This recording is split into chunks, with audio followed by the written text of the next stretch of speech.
Baik, bismillah. Soal berikutnya adalah partikel pada potensial tebing. Kalau yang tadi sebelumnya itu partikel pada potensial undak gitu ya, ketemu dengan potensial yang tiba-tiba naik. Kalau sekarang partikel berada pada potensial tebing begitu. Jadi tadinya mula-mula pada suatu potensial katakanlah 0, kemudian tiba-tiba bertemu dengan potensial yang negatif gitu. Nah, partikel tersebut bermasa M dan memiliki tenaga kinetik yang lebih dari 0 dan mendekati daerah yang memiliki penurunan potensial sedalam V0. Tentukanlah peluang partikel tersebut memantul kembali atau refleksi ya, mengalami refleksi jika anggaplah energinya adalah sepertiga V0. Kemudian yang kedua, contoh terapan potensial semacam ini misalnya adalah pada proses fisi inti atom. Sebuah elektron bebas misalnya kalau masuk ke dalam sebuah inti atom, dia akan bertemu dengan potensial yang tiba-tiba turun tiba-tiba drastis dan mulanya 0 di luar dan berubah menjadi minus 12 mega elektron volt atau juta elektron volt di dalamnya, ini misalnya ya. Nah, anggaplah kita akan menghitung sebuah neutron yang melaju dengan tenaga kinetik sebesar 4 mega elektron volt yang terjadi pada proses fisi nuklir, biasanya sebesar ini perkiraannya. Kemudian neutron tersebut menumbuk sebuah inti atom semacam itu tadi, yang tadi dialami elektron ya. Nah, berapakah peluang neutron tersebut mengalami serapan? Yang artinya serapan artinya transmisi ya, dia menumbuk si inti itu masuk ke dalam inti dan memicu reaksi fisi berikutnya. Itu yang akan kita hitung. Jadi kita hitung ya. Yang pertama kita gambarkan misalnya begini ya. Jadi ini posisi X sama dengan 0-nya di sini. Kemudian ini adalah V fungsi X, ini V sama dengan 0 di sini. Kemudian di sini V0, itu ya, minus V0.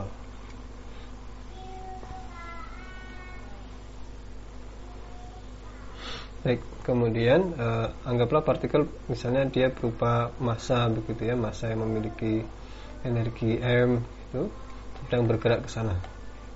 Energi kinetik E maksudnya ya, energinya E, massanya M, sedang bergerak ke sana gitu. Nah, tadi pertanyaan pertama adalah berapakah peluang dia memantul kembali, atau yang pertama ini sebenarnya adalah menanyakan berapakah R ya. Nah, maka kita kerjakan dulu seperti biasa, kita cari penyelesaian dari persamaan Schrödinger untuk partikel kita ini di daerah 1 dan daerah 2. Daerah 1 kita punya persamaan minus h bar kuadrat per 2m, kita tulis daerah 1 ya, daerah 1 turunan kuadrat sama dengan di energi dia kalikan psi, dan seperti biasa kita ubah ini menjadi minus 2me per h bar kuadrat, yang ini kita sebut sebagai k kuadrat, jadi ada minus k kuadrat situ ya, kalikan psi.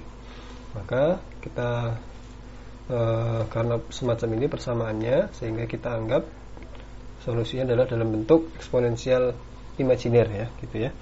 Dan bentuknya adalah sebagaimana gelombang yang datang ke kanan dan juga membalik ke kiri, sehingga psinya bentuknya adalah A yang ke kanan E I K X ditambah B yang ke kiri E minus I K X. Lalu kemudian jadi ini tadi jelas ya, jadi K-nya adalah itu, ini sudah jelaskan. Kemudian yang kedua di bagian yang kanan, bagian yang kanan itu persamaan Schrödingernya adalah berbunyi minus h bar kuadrat per 2m turunan kedua minus V0, potensialnya minus. Nah, sehingga kita punya minus h bar kuadrat per 2m sama dengan, pindah ke kanan jadi plus ya, E plus V0 kalikan psi. Lalu kalau kita sederhanakan dan kita berikan simbol yang lain ya untuk tetapan itu, dan minus di sini. Jadi diperhatikan ini minus fenol, jadi fenolnya itu sendiri adalah positif ya. Kita sudah keluarkan tanda negatifnya. Energinya juga tadi positif. Di energi ini E plus fenol ini selalu positif ini. Ada minus di depannya, kemudian ini per H bar kuadrat psi.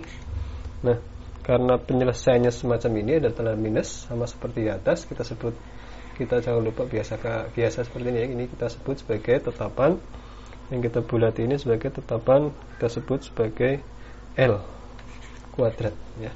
Nah, maka psi-nya kita tuliskan sebagai gelombang juga. Nah, gelombangnya hanya ada pada arah ke kanan, tidak kembali ke kiri. Yang kembali ke kiri tadi sudah karena ini di bagian yang sini ya, bagian sini itu adanya ke kanan saja, tidak ada yang ke kiri. Kalau ada yang ke kiri berarti seolah-olah ada partikel dari kanan yang sedang bergerak ke kiri, tapi tidak ada. Jadi kita ambil bentuknya hanya F kalikan E pangkat I L X, semacam itu ya. Lalu seperti biasa syarat batas kita terapkan.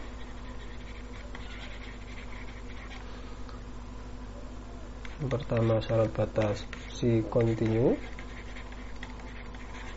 kita dapatkan A plus B sama dengan F.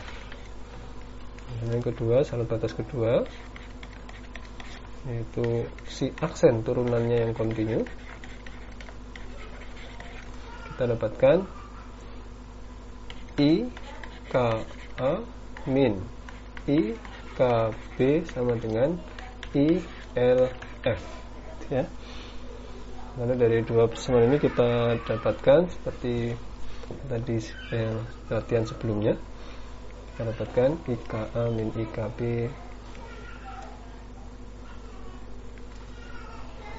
I K A min I K B sama dengan I L F, ini adalah A plus B.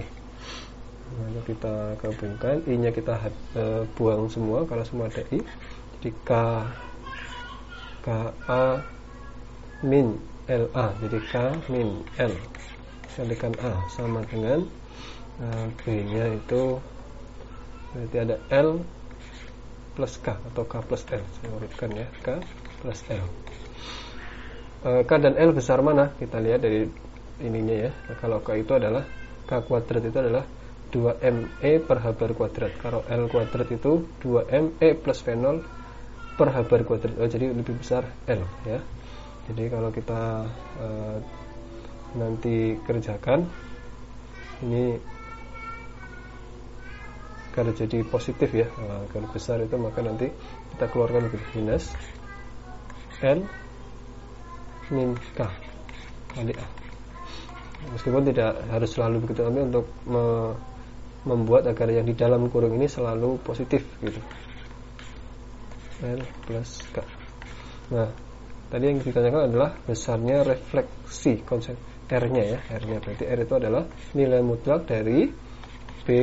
Nah, ini kita pakai di sini. Kenapa kita perlu keluarkan itu? B per A kuadrat adalah sama dengan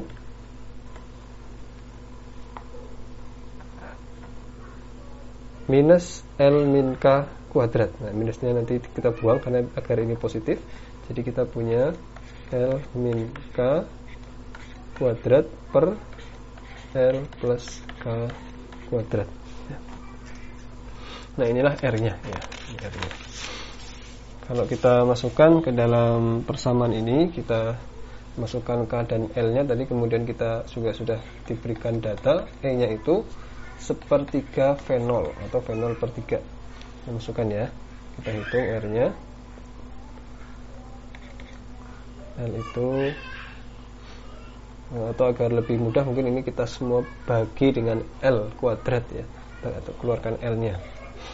Jadi ini ada 1 min K per L gitu, 1 plus K per L kuadrat.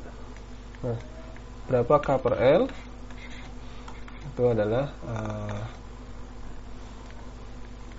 K-nya adalah akar 2Me per H bar kuadrat, N-nya adalah akar 2M E plus fenol H bar kuadrat. Jadi kalau mau itu berarti kita punya akar, ini adalah E saja, per E plus fenol. Kalau dimasukkan sepertiga, berarti kita dapat ini sepertiga fenol, E-nya sepertiga fenol ditambah fenol per 1 gitu ya. Kita hapuskan semua fenolnya. Jadi kita punya sepertiga dibagi 4/3, yang hasilnya adalah 1/4 ya, atau setengah. Jadi setengah. K per L itu sendiri setengah. Maka kita dapatkan di sini 1 min setengah adalah setengah. Setengah dikuadratkan 1/4. 1 plus setengah 3/2. 3/2 dikuadratkan 9/4. Coret kita dapatkan 1/9. Inilah besar R, peluang dari partikel tersebut mengalami refleksi atau pemantulan ya. Nah, kemudian yang B, yang kedua, tadi kita sebutkan yang kedua ya, persoalan kedua itu adalah kalau ada neutron N gitu, N kecil biasanya, N kecil itu memiliki energi 4 mega elektron volt, bertemu dengan fenol, kedalamannya adalah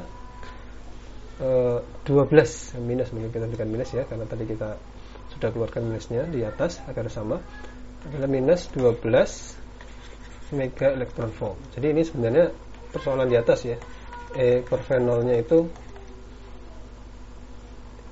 sepertiga gitu ya, maksudnya ini contoh langsung di atas. Maka kalau ditanyakan berapakah peluang dari partikel ini mengalami transmisi atau dia bisa masuk menumbuk inti dan memicu reaksi fisi berikutnya, itu berarti kita mau menghitung T-nya ya, T-nya berapa. Maka T itu adalah 1 min R. R-nya tadi 1/9, berarti kita punya 1 min 1/9, itu adalah 8/9. Nah, jadi berapa peluangnya? Ini adalah sekitar, kalau ini angkanya kita masukkan sekitar 0,8888 gitu ya, 889 lah katakan begitu ya, 0,8 sekitar hasilnya 0,88 seterusnya. Ini kita dekati dengan 3 angka penting ini, jadi atau 88,9% gitu ya. Jadi dalam proses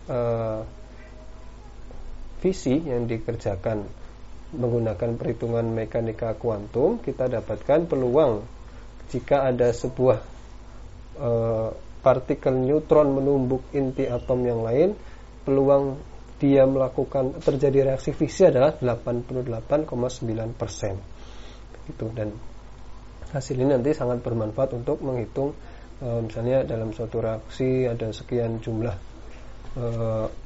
inti atom yang ditumbuk, kemudian ada sekian yang datang dipercepat dengan energi sekian mega elektron volt, maka berapakah peluang terjadinya fisi, sehingga kemudian bisa diatur nanti laju fisinya dan seterusnya gitu ya.